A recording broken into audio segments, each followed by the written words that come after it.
Hi, my name is Wayne Craig, and I've been a director for almost 30 years. We got a phone call early one spring from an agency that had the Dunkin' Donut account.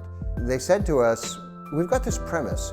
What if it wasn't just a metaphor? What if America really did run on Dunkin'? What if we found a way to turn coffee into fuel and then use that fuel to run a generator and put that generator into a coffee-themed house, which would then literally run on coffee? We began by talking or doing some research and finding some really high-end biochemical companies that really understood unusual requests. So they came back to us and said, look, we believe we can make biodiesel out of coffee grinds. And we said, fantastic. So we got the Dunkin' Donut franchises all around the west coast of the United States to send their used coffee grinds to Missoula, Montana. We contacted the most high-end tiny home builder we could find in Nashville, Tennessee.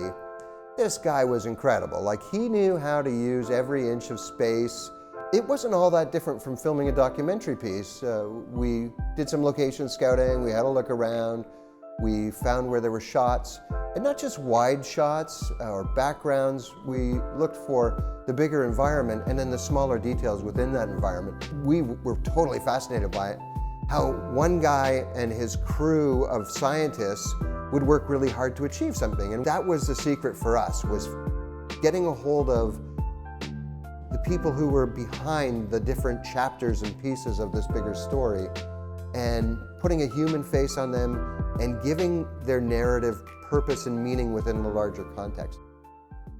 We have a neighbor at one of our production companies who happens to be Liberty Mutual. It's in Boston.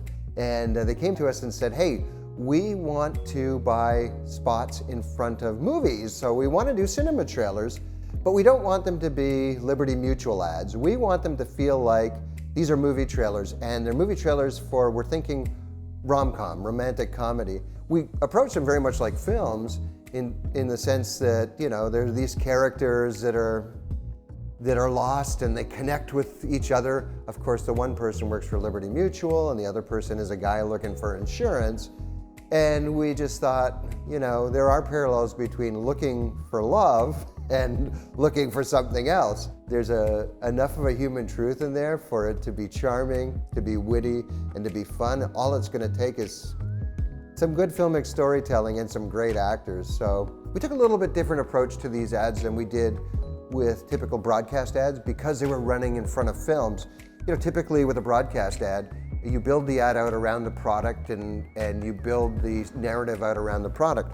Well, Liberty Mutual is in essence a service provider because they provide an insurance. So that was a little bit different, but not so different that you wouldn't see it in a lot of commercials.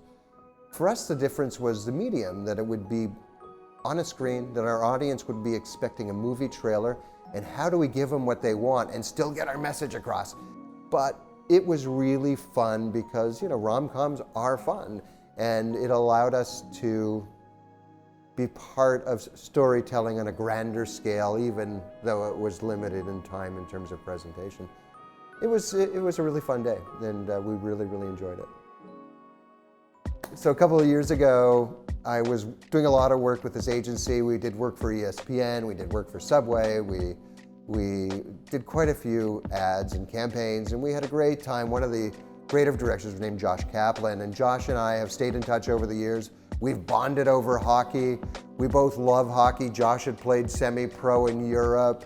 He got a job not too long ago with Bauer Hockey as a worldwide creative director for their hockey marketing.